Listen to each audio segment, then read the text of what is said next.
Hey, how y'all doing? It is I, Marshall Bohemond, and I just finished this, Monarch, Legacy of Monsters. Yeah, oh boy. I don't have anything good to report.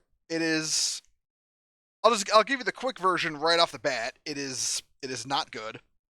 It is, in fact, quite lame.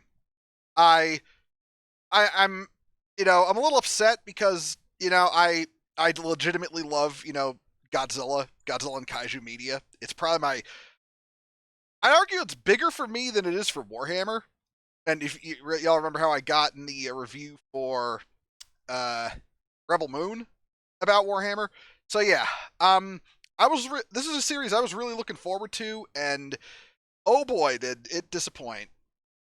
So, I mean, a little clarification of what's going on here. It is a TV show that's designed to bridge the gap in Legendary's Monsterverse films between Godzilla 2014 and Godzilla King of the Monsters, which was released in 2019.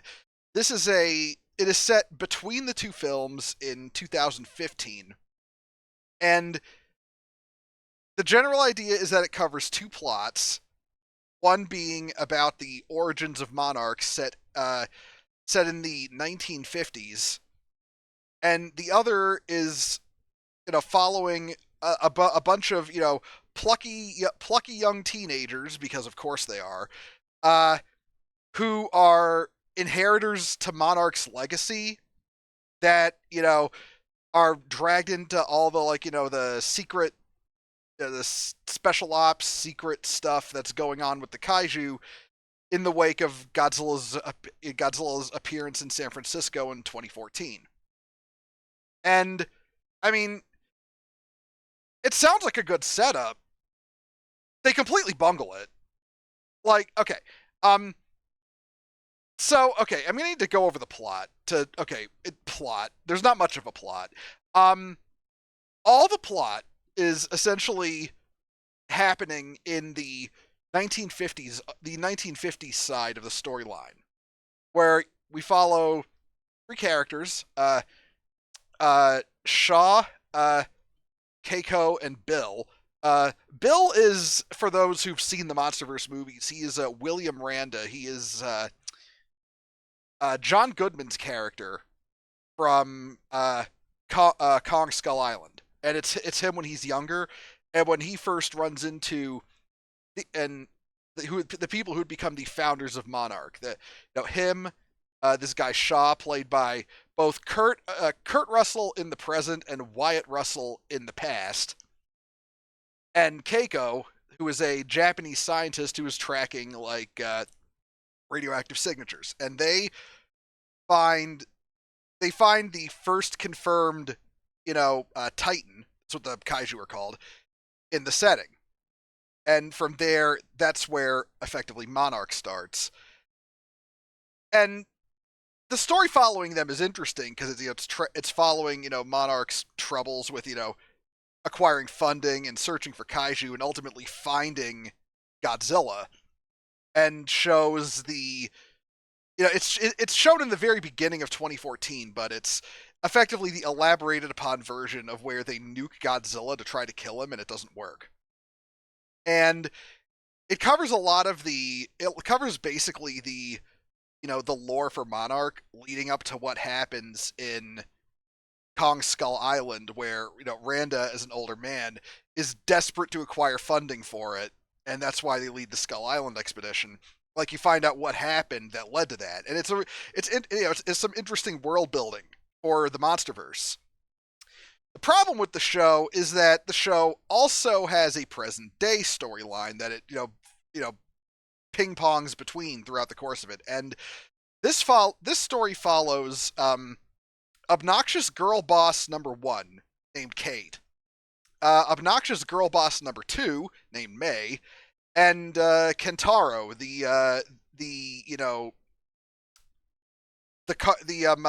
the walking carpet upon which they scrape their feet all the time.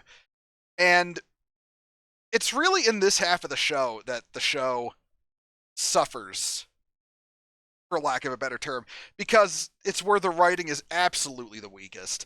The first two episodes, how do I describe it? It's basically it's like I described, Kate and May as obnoxious woke girl boss 1 and 2, and yeah, that's basically what they are. They spend, like, Kate finds out that her father had a wife in Japan. Like her father has apparently died, and she's gone to Japan to you know,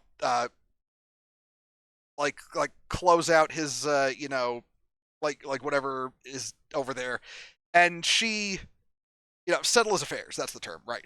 And she finds that in his apartment where he lived, there's living a woman and a young man, and he was apparently married to another woman in Japan, like her father was, and had a son with him, and that's Kentaro.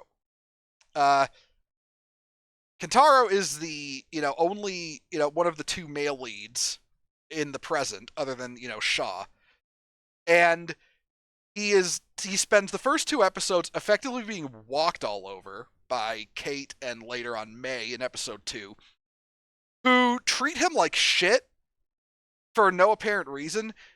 Like, May and him were in a relationship and they broke up, but the way she treats him is really unfounded. Like, it's really just because he's a male character. That's really what it boils down to. And you can't have a male character in, modern television who is not a doormat. That's just how it works.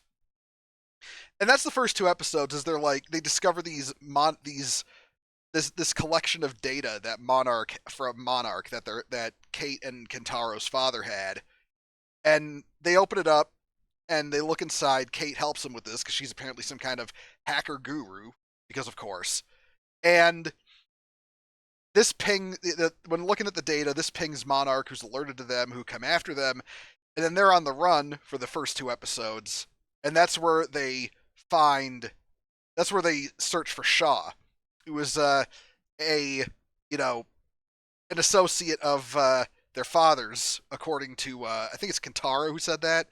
And then Shaw spills the beans on what Monarch is and decides to escape the holding facility disguised as a retirement home that he's in, and help them get to the bottom of what's going on with their father's disappearance. And that's essentially the kickstart of the rest of the show. And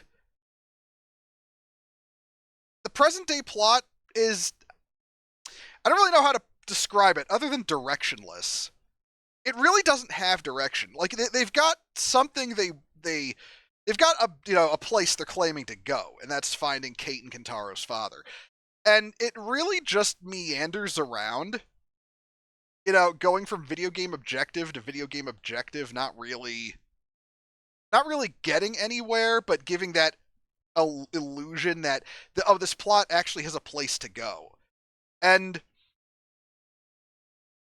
it kind of tries to do characterization for the cast. Like, it goes into Kate's life before the San Francisco attack. She was in San Francisco when it happened, and a bunch of students from her elementary school class died at the Golden Gate Bridge when Godzilla destroyed it, and this gives her, she has post-traumatic stress disorder from this, but her PTSD issues are literally solved when, in the Kate-focused episode, May says to her, just stop having post-traumatic stress disorder, silly," and then she doesn't have it anymore. Because, yeah, that's how post-traumatic stress disorder works. And there's an episode about Kate, about how she, didn't like the contract she knowingly signed for some kind of tech company, so she basically destroyed their data servers and then ran away to Japan, and that's where she met Kentaro. And there's an episode focusing on Kentaro. It's one of the ones where they're in Alaska searching for their dad, and it's honestly, of the three, it's the one that feels like it actually belongs as part of the plot. And they're basically, searching for clues as to where their father went, and he's having flashbacks about his life while effectively dying of hypothermia in the ice, looking for some way to get help. And it's kind of sad because they really try to waylay Kentaro to the side so much out of all the characters.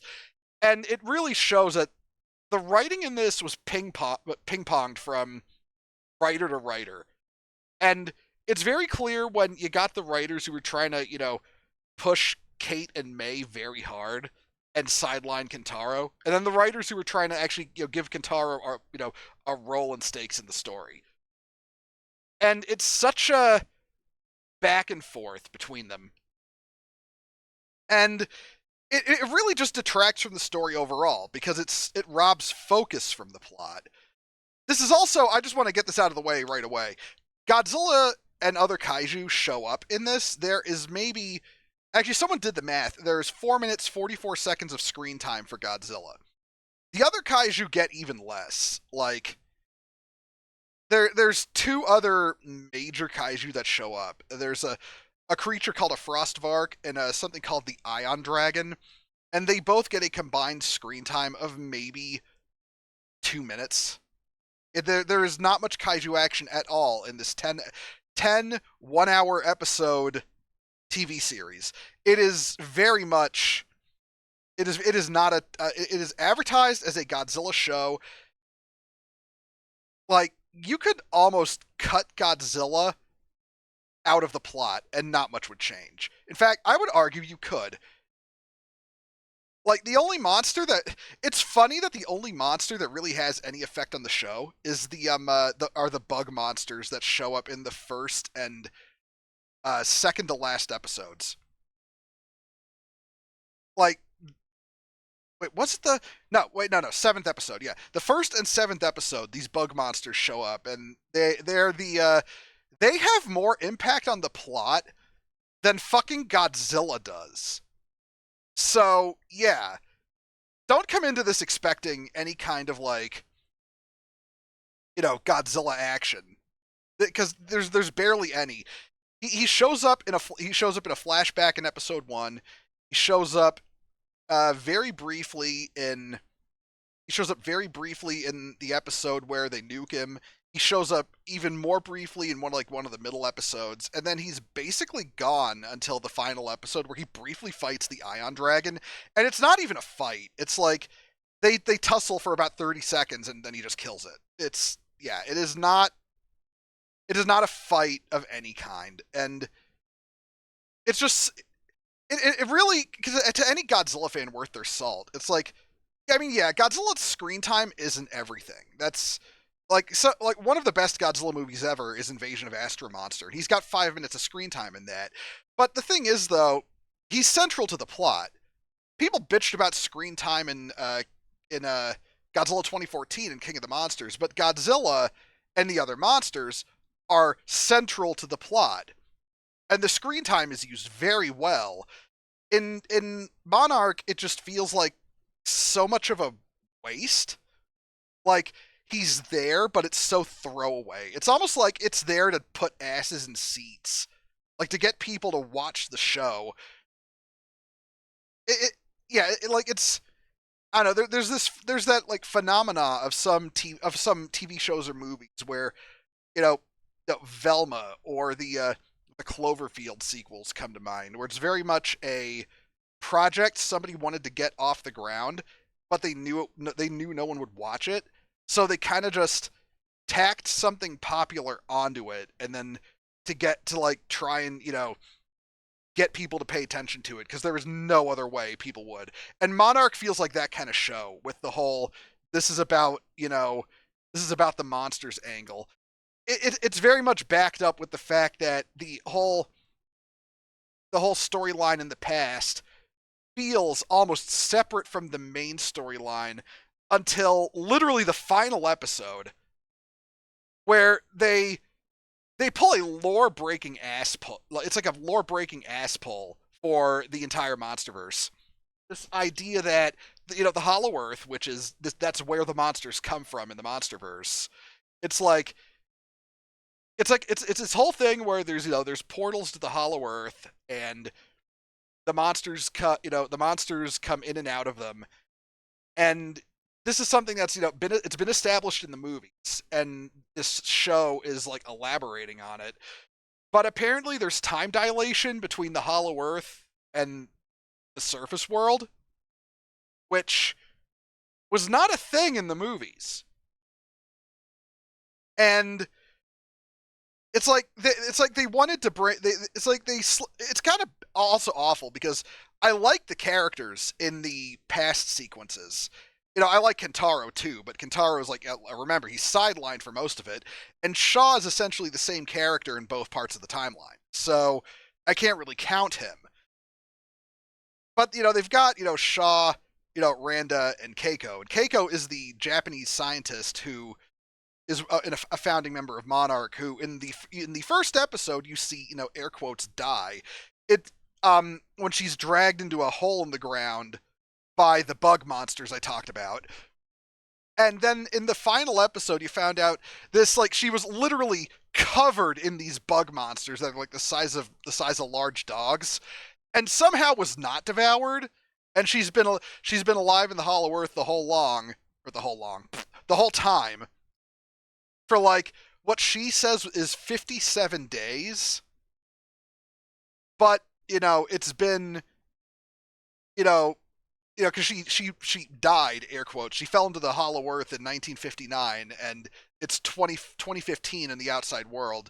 So there's been this time dilation, and it all feels like an excuse to turn her into the third girl boss character and keep her alive while they kill off Shaw.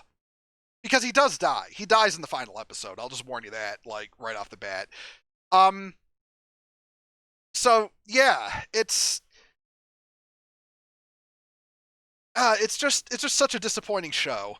The present day plot is just nonsense, and the past part of the plot is on the one hand integral to the lore of the Monsterverse, but it's also just, it's not enough to make the show worth watching. And honestly, with the bullshit they pulled with the Hollow Earth and time dilation, I would basically argue that you could basically avoid this show. If you're a Monsterverse fan, don't bother with this show if you haven't seen it already. I do not recommend it. If I had to rate it, like, number scale, which I really don't like to do, but if I had to rate it on a number scale, I'd give it a 4. I'd give it a 4 just because, when in the past scenes, it is that, like, that 4 is only there because of the scenes with the kaiju that we do get, and the storyline in the past. It's just, the rest is just a complete waste of your time. Do not bother with this show, and this is coming from a diehard Godzilla fan. So yeah, Monarch, Legacy of Monsters. It's a disappointment. Do not bother with it, and that is my recommendation. Give it a pass. So, until the next review, this is Marshall Bohemond, and yeah, good luck out there, and just don't watch this crap. Later, everyone.